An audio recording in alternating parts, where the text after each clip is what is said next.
갈라디아서를 같이 이렇게 보도록 하겠습니다. 갈라디아서 1장 11절부터 1장 끝절까지 제가 빠른 속도로 읽어드리도록 하겠습니다. 형제들아, 내가 너희에게 알게 하노니 내가 전한 복음은 사람의 뜻을 따라 된 것이 아니니라. 이는 내가 사람에게서 받은 것도 아니요 배운 것도 아니요 오직 예수 그리스도의 계시로 말미암은 것이라. 내가 이전에 유대교회에 있을 때 행한 일을 너희가 들었거니와 하나님의 교회를 심히 박해하여 멸하고 내가 내 동족 중 여러 연갑자보다 유대교를 지나치게 믿어 내 조상의 전통에 대하여 더욱 열심히 있었으나 그러나 내 어머니의 태로부터 나를 택정하시고 그의 은혜로 나를 부르시니가 그의 이름을 이방에 전하기 위하여 그를 내 속에 나타내시기를 기뻐하셨을 때에 내가 곧 혈육과 의논하지 아니하고 또 나보다 먼저 사도된 자들을 만나려고 예루살렘으로 가지 아니하고 아라비아로 갔다가 다시 다메섹으로 돌아갔노라. 그 후 3년 만에 내가 게바를 방문하려고 예루살렘에 올라가서 그와 함께 15일을 머무는 동안 주의 형제 야고보 외에 다른 사도를 보지 못하였노라. 보라, 내가 너에게 쓰는 것은 하나님 앞에서 거짓말이 아니로다. 그 후에 내가 수리와 길리기아 지방에 이르렀으나 그리스도 안에 있는 유대의 교회들이 나를 얼굴로는 알지 못하고 다만 우리를 박해하던 자가 전에 멸하려던 그 믿음을 지금 전한다함을 듣고 나로 말미암아 하나님께 영광을 돌리니라. 오늘은 이 갈라디아서를 통해서 계속 말씀을 드리겠습니다. 이 바울 사도는 이 갈라디아서를 쓰면서 굉장히 거룩한 이 분노를 가지고 그 사랑하는 갈라디아 교회 성도들에게 마치 참 굉장히 험악한 태도로 예의도 다 갖추지 않고 인사말 하면서도 격려 한마디, 칭찬 한마디, 뭐 이런 덕스러운 말 한마디 하지 아니하고 저주를 받아야 한다고. 갈라디아 교회 성도들이 저주를 받는 것이 아니고 거짓 복음, 다른 복음을 전하는 자들은 하나님 앞에서 저주를 받아야 된다고 이렇게 선포하면서 굉장히 격앙된 이런 태도를 이렇게 보이고 있습니다. 바울 사도가 여기에서 분노하고 격앙되어 있고 이렇게 불쾌해하는 것은 그 자신에게 잘못했기 때문에 자신이 언짢아서 그렇게 하는 것이 아니라 하나님께서 바울 사도에게 맡겨주신 이 복음을 변질시키고 훼손시키고 무너뜨리는 그런 자들을 향해서 그리고 그런 말에 쉽게 넘어가 버린 이 갈라디아 교회 성도들을 향해서 이렇게 참 그 자신의 어떤 마음의 상태를 표현하고 있는 거라고 이렇게 보여집니다.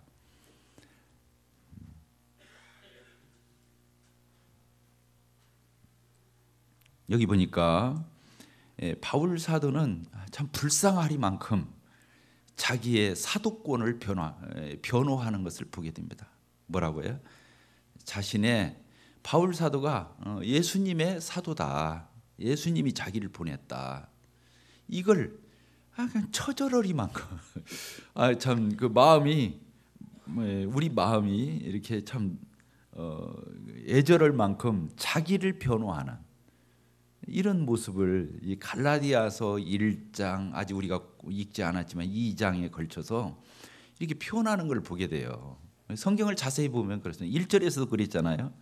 1절 보겠습니다. 사람들에게서 난 것도 아니요 사람으로 말미암은 것도 아니요 오직 예수 그리스도와 그를 죽은 자 가운데 살리신 하나님 아버지로 말미암아 사도된 바울은 이렇게 길게 그 앞에 수식어를 사람으로 인해서 자기가 사도가 된 것이 아니고 하나님으로 예수 그리스도로 말미암아서 내가 사도가 되었다. 나 사도다. 너희들 분명히 알아줘야 한다. 내가 사도다. 내가 비록 예수님을 따라다니는 12 제자 가운데 속하지 않았지만 또 내가 예루살렘 교회 안에서 활동하지 않았지만 나야말로 하나님의 부름을 받은 예수 그리스도께서 친히 자기를 만나셔서 복음을 전하라고 나를 택정해가지고 보낸 나는 사도라고 이렇게 여기서 말씀하고 있습니다. 그리고 오늘 이 부분을 이렇게 또 보게 되면 그렇습니다.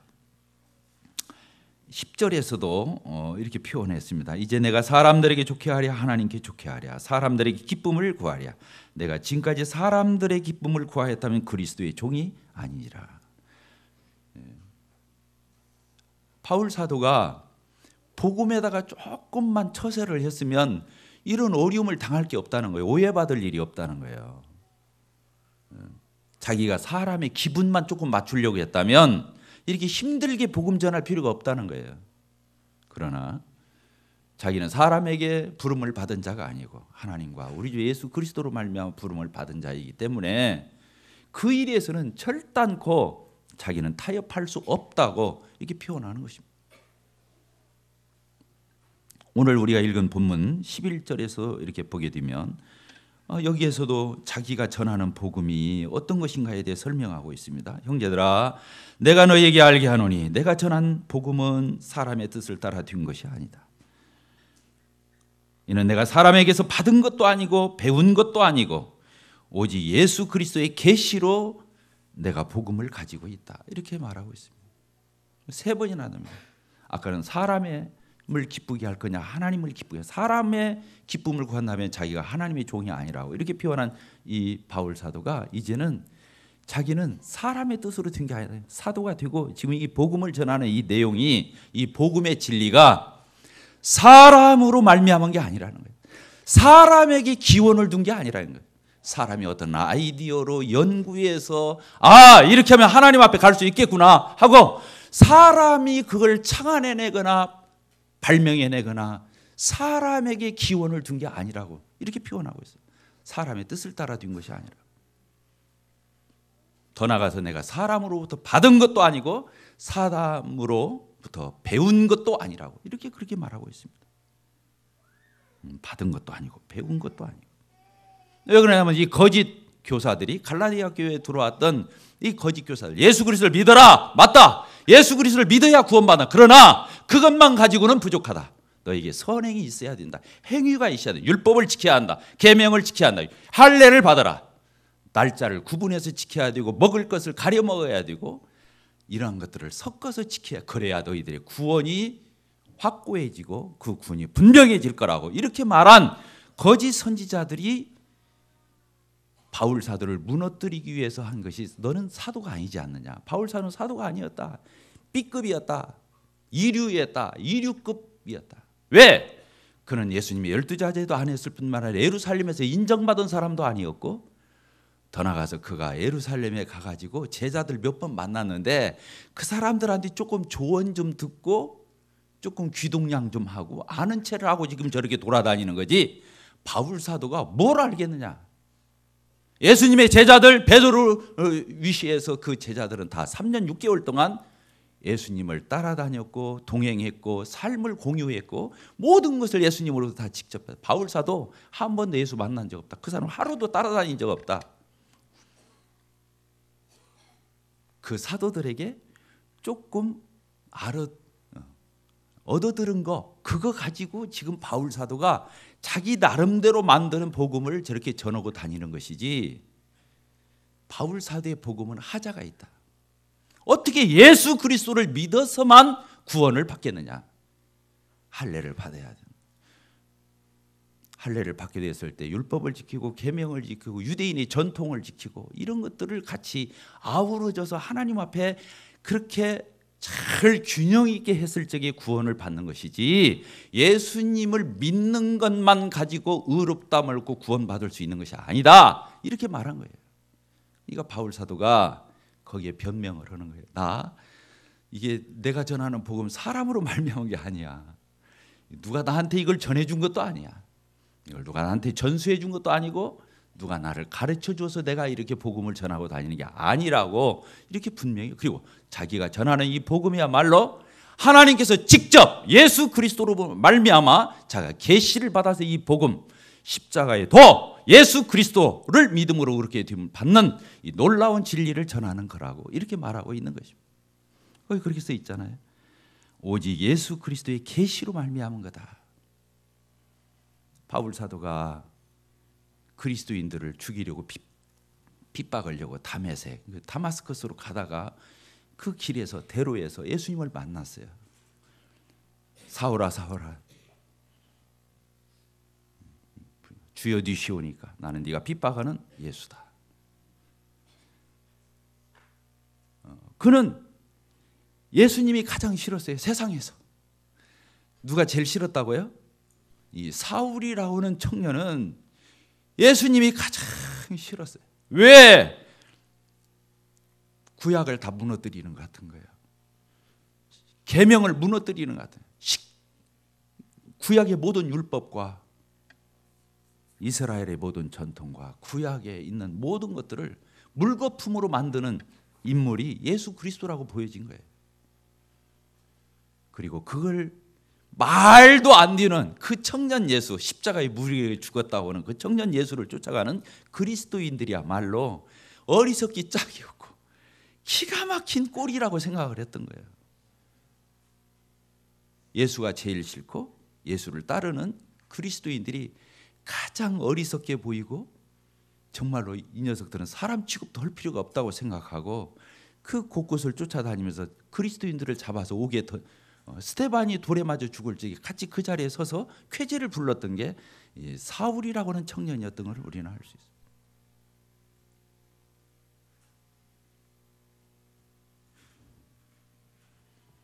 그는 바리새인이었습니다. 자기는 이스라엘 사람 중에 이스라엘이고 율법사였고 가말리엘 문화에서 자기는 율법에 정통했던 사람이고 하나님의 말씀대로 정말로 철두철미하게 그 구약의 율법의 계명의 유대교의 전통에 완전히 올인했던 이 사울이었다고는 청. 그런데 다메섹에서 예수님을 만났습니다. 그가 변화되었습니다. 아, 내가 오해했구나. 내가 착각했구나. 하나님이 예수 그리스도를 메시아로 그리스도로 얼마 전에 십자가에 죽고 부활하셨다고 저 예수 그분이 나타나셔서 자기를 보여주신 거예요. 만나주신 거예요. 바울이 변화됐어요. 아, 자기가 예전에 살던 그 방식으로는 하나님 앞에 의롭다함을 얻을 수가 없구나. 설 수 없구나. 나아갈 수 없구나. 오로지 예수님의 십자가의 보혈의 피만이 예수님만이 하나님 앞으로 이끌 수 있는 유일한 길이구나. 이걸 발견했던 바울이었어요.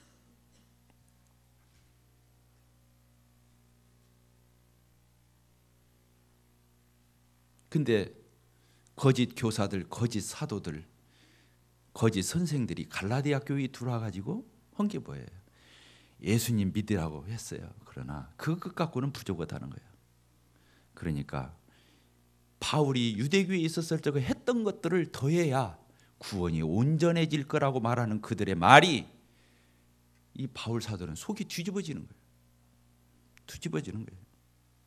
왜? 내가 유대교에 있었을 때 나 다 해봤거든. 누구보다도 열심히 해봤거든. 나는 누구보다도 완벽하게 노력하고 철두철미하게 그 삶을 살아봤고 그러나 그것은 나를 변화시킬 수 없었다. 나를 살려줄 수 없었다. 나를 구원해 줄 수 없었다. 오로지 예수 그리스도 그 다메섹에서 만났던 그 예수 그리스도만이 나를 살렸고 나를 구원했고 그분이 모든 것이 되신다고 하는. 그래서 저주를 받아야 한다고. 예수 그리스도를 믿는 믿음이 왜 다른 것을 조금이라도 더 한다고 한다면 그건 저주를 받아야 된다.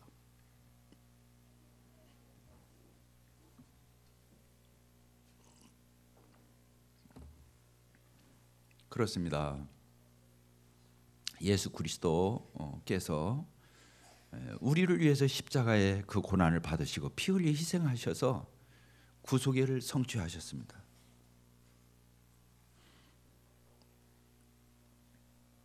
예수님이 어떤 분이십니까?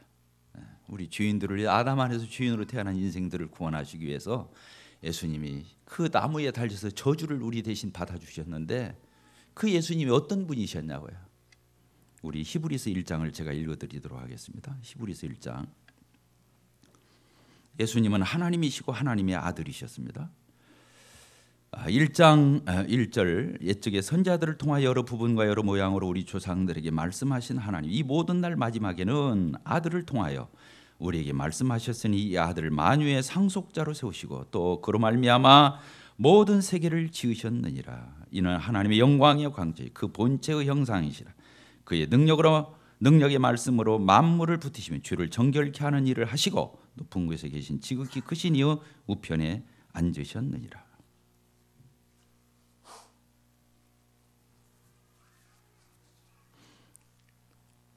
예수님은요, 자 저를 보세요. 예수님은 따라서 합시다. 예수님은 하나님의 아들이셨다. 그리고 하나님이셨다.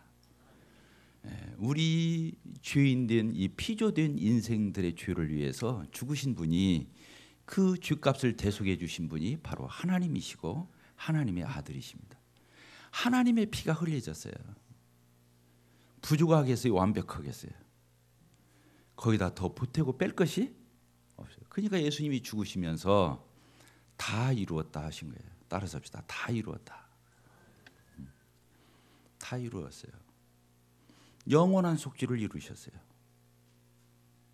완벽하게 마무리하셨어요. 거기에 인간의 노력, 아까 할례 받는 거 있잖아요. 남자아이가 태어난 지 8일 만에 생식기 끝을 그 날카로운 흉기로 그 더러운 표피를 잘라내는 걸 할례라고 그래요. 육체의 모양을 내는 거예요. 육체다 생식기 끝에다 포경수술을 했다는 거예요. 나는 아브라함의 자손이야. 나는 포경수술 받았어. 하나님이 나 의롭다고 하실 거야. 나 인정해 줄. 나 아브라함 자손이거든. 포경수술 받아. 나 할례 받았어. 육체의 모양을 내는, 사람 모양을 내는 거예요. 사람이 드러나는 거예요. 사람이 뭘 했다는 거예요.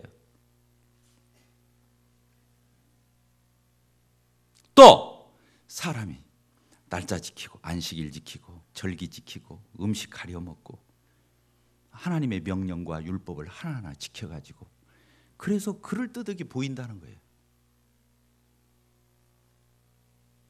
하나님이 이루신 그 완벽한 구원에 인간의 어떤 노력이나 선행이나 인간의 됨됨이나 인간의 어떤 행위를 먼지만큼이라도 더한다면 예수 그리스도의 구속사역은 불완전하다는 것을 역설하는 것이기 때문에 안 되는 거죠. 주의를 지키는 것이 왜 나쁘겠어요? 안식일을 지키는 게 왜 나쁘겠어요? 율법을 지키고 십계명을 지키고 할례를 받고 하나님께서 말씀하신 구약의 모든 것들을 하나님 앞에 하는 것들이 왜 나쁘겠습니까? 그러나 그것을 구원의 어떤 근거로 의지하게 된다면 그건 예수 그리스도가 하나님이시며 하나님의 아들이심을 부인하는 것이고, 그분의 대속사역이 완전하지 않다고 하는, 불완전하다고 하는, 거기에서 토를 다는 것에 불과하기 때문에 그렇습니다. 자, 저를 보십시오. 예수님이 다 하나님이 인간의 죄를 위해서 하나님이 피 흘려 죽으셨어요. 피조물들의 죄를 위해서 창조주가 피 흘려 희생하셨어요. 다 끝내셨어요. 근데 거기다 뭘 더 한다는 거예요? 그걸로 족하죠. 구원은 하나님께 있어요. 따라합시다. 구원은 하나님께 있다. 사람이 사람을 구원하면 사람이 하나님이죠. 말이 설기고 어렵네요. 사람이 조금이라도 자기 구원에 기여할 수 있다고 한다면 사람은 이미 사람이 아닌 거예요. 왜? 자기가 자기를 구원하잖아요. 좋은 일 좀 했잖아요. 11조 좀 바쳤잖아요. 하나님 앞에 좀 뿌듯한 일 좀 했잖아요. 그렇게 해서 우리의 구원이 완전해진다고 한다면, 보충이 된다고 한다면, 그건 우리가 하나님 자리에 서는 것입니다. 내가 나를 구원하기 때문에 내가 하나님이 되는 것입니다. 그래서 저주를 받아야 되는 것입니다. 행위로 조금이라도, 먼지만큼이라도, 머리카락만큼이라도 내 행위가 기여가 되어야, 보태어져야 구원을 받을 수 있다고 한다면 십계명 1계명을 어기는 것과 같은 것입니다. 그건 자기가 자기를 믿는 것이 되기 때문에 자기가 자기를 섬기는 게 되기 때문에 그렇습니다. 결단코 그럴 수 없습니다.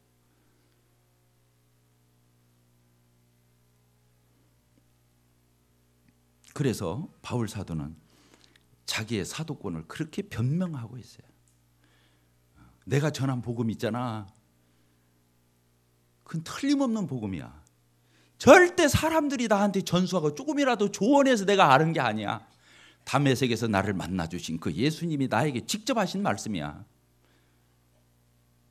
신적 권위, 하나님께로부터 말미암은 권위를 얘기하는 거예요. 그래서 하늘로부터 온 천사라 할지라도 또 그 어떤 사람이라 할지, 아니 복음을 전했던 바울 자신과 일행이라 할지라도 나중에 딴소리 한다면 자기도 저주받아야 한다고 자기가 이렇게 표현하는 것입니다.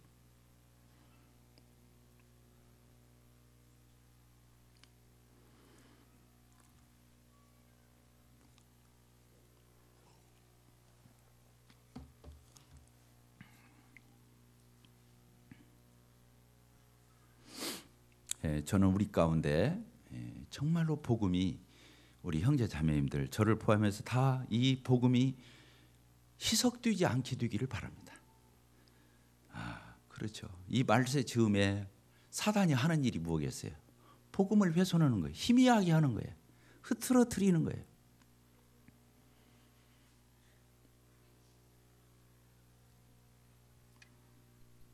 바울 사도가 13절에서 그렇게 말합니다. 내가 이전에 유대교에 있을 적에 어떤 일을 한 사람인 줄 알아? 내가 바로 이런 사람이었어.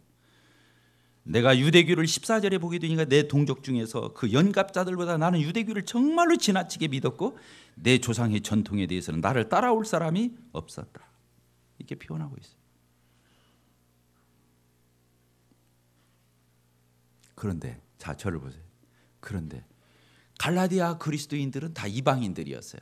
하나님도 모르고 율법도 없고 계명도 없고 할례가 뭔지도 모르고 아무것도 모르고서 예수 그리스도의 복음을 듣고 십자가의 도를 듣고 그들이 구원을 받았고 의롭다함을 얻었습니다.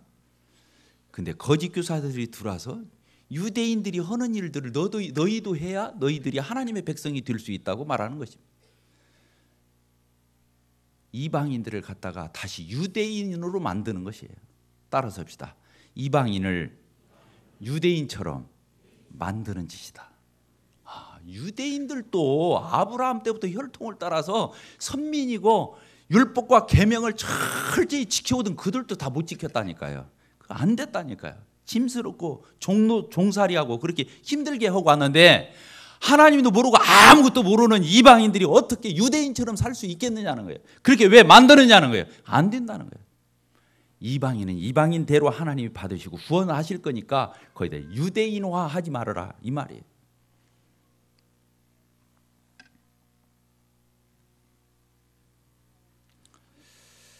네, 그렇습니다. 15절 이렇게 보니까 그러나 내 어머니 태로부터 나를 택정하시고 그의 은혜로 나를 부르시니가 이렇게 되어 있습니다. 바울은 그 전에 예수님을 만나기 전에 포행자고 핍박자고 그리스도인들의 그런 사람이었잖아요. 그런데 하나님은 그런 사람을 쓰시잖아요. 그런 사람을 쓰시잖아요. 그것도 그 복음을 전하고 그 예수 전하도록 한 거예요. 그걸 그렇게 반대하고 일을 갈던 그 사람을 하나님이 만나고 변화시켜서 그 일에 사용하시는 하나님. 놀랍죠? 하나님 놀라우시죠. 저도 제 예전에 주님 하나님 믿기 전에 예전의 생활을 생각하면 정말로 미신에 불교에 그 오만 가지 그런 속에 그 구더기 속에 있었어요. 근데 하나님께서 정말로 핀센트로 이렇게 꼬집어 내 가지고 예수 믿게 마시더니 지금 오늘도 이렇게 강단에서 하나님을 예수님을 증거하게 하시는 하나님 놀랍죠. 하나님은 놀랍습니다. 여기서 자기 어머니의 태로부터 나를 택정하셨다. 그리고 은혜로 나를 불러주셨다.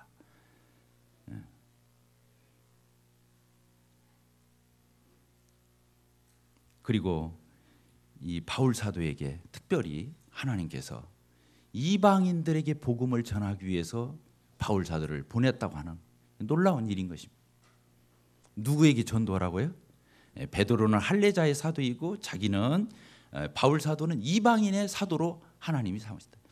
이방인에게 전도한다고 하는 것은 있을 수가 없는 얘기예요. 유대인들의 이 머릿속에 DNA 속에는 이방인들은 사람도 아닌 거예요.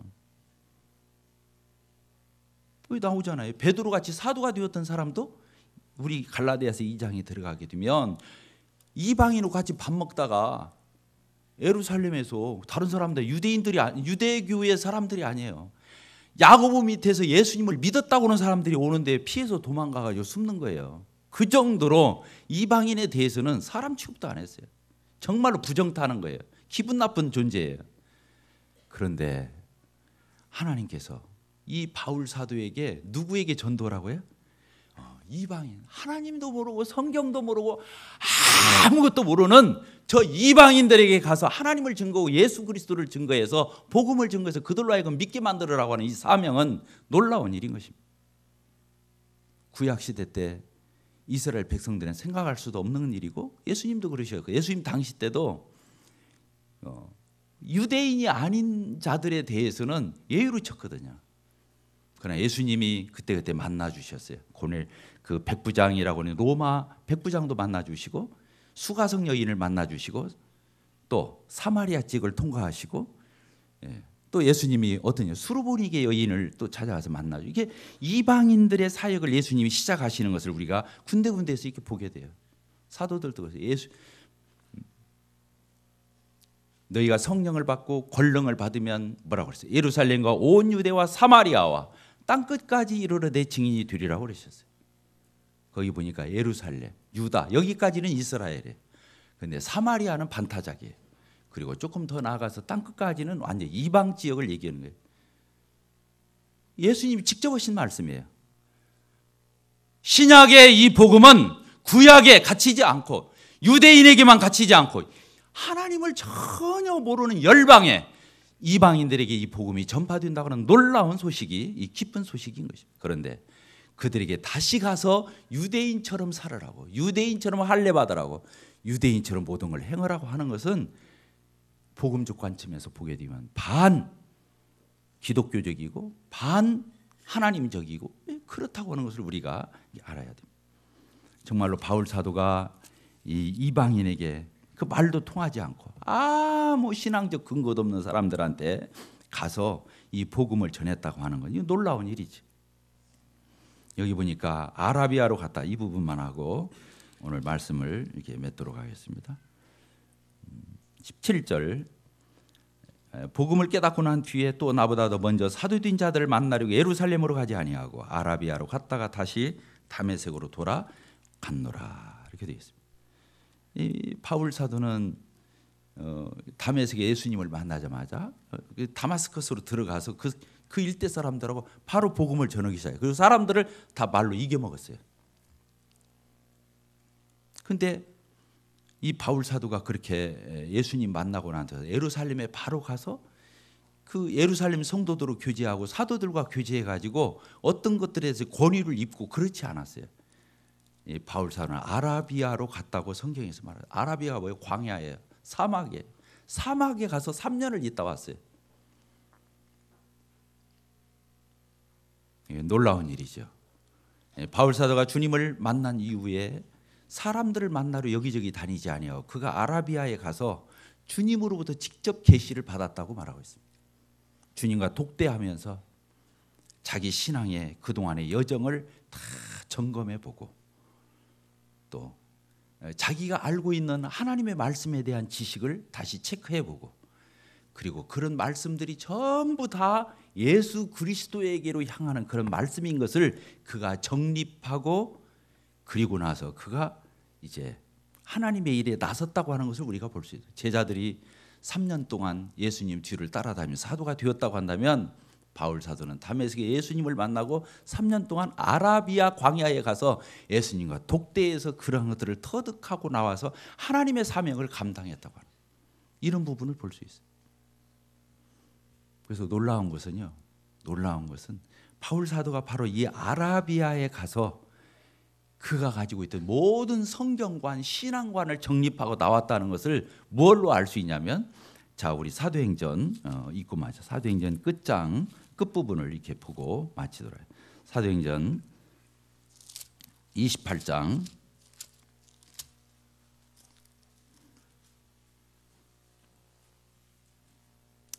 23절.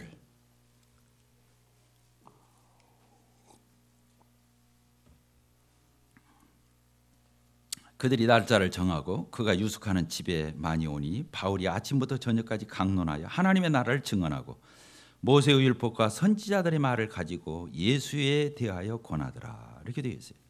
여기 보니까 바울 사도기 마지막 이게 감옥에 로마 감옥에 갇혔을 적에 마지막 사역이에요. 전도 사역이에요. 로마에서 갇혀 있거든요. 그래서 사람들 얼마든지 드나들 수 있는 그런 감옥이었는데 그때 사람들이 올 때마다 구약에 있는 모든 성경을 가지고 어떤 일을 하셨다고 되어 있어요. 모세의 율법, 선지자들의 말을 가지고 예수님에 대한 말씀으로 다 풀어서 줬다는 거예요. 또 30절 이렇게 보게 되면 바울이 이 로마 감옥에 2년을 있었어요. 바울이 온 이들을 자기 셋집에 머물면서, 이게 셋집이 감옥이에요. 머물면서 자기에게 오는 사람들을 다 영접하고 하나님의 나라를 전파하며 주 예수 그리스도에 관한 모든 것을 담대하게 거침없이 가르치더라. 이렇게 되어 있어요. 구약에 있는 모든 성경을 가지고 예수님에 대해서 다 풀어주는 놀라운 일을. 예수님이 엠마오로 가던 제자들에게 나타나셔서 구약 성경을 가지고 다 자기가 고난받고 부활하고 영광을 받으실 것에 대해 증거했을 때 제자들의 마음이 뜨거워졌던 것처럼 바울 사도가 아라비아에 가서 자기가 알고 있던 구약의 성경이 정통했던 그 율법에 대해서 다시 신앙을 다 가지런하게 체계 있게 예수 그리스도에게 모든 걸 보고, 그분이 바로 얼마 전에 오셔서 인간의 몸을, 하나님이신 하나님의 아드님이신 그분이 인간의 몸을 입고 오셔서 바로 그 고난을 받으시고 십자가에 희생하시고 부활하셔서 얼마 전에 승천하셨는데 바로 그 예수님을 자기가 다메섹에서 만난 그분이시고 그분의 사역에 그분을 증거하는 것이, 그 복음을 전파하는 것이 얼마나 놀라운 일인지에 대해서 이 갈라디아서를 통해서 증명하고 거기에서 이론이 없기를 바라는 이런 말씀으로 이렇게 전하고 있는 것을 보게 됩니다.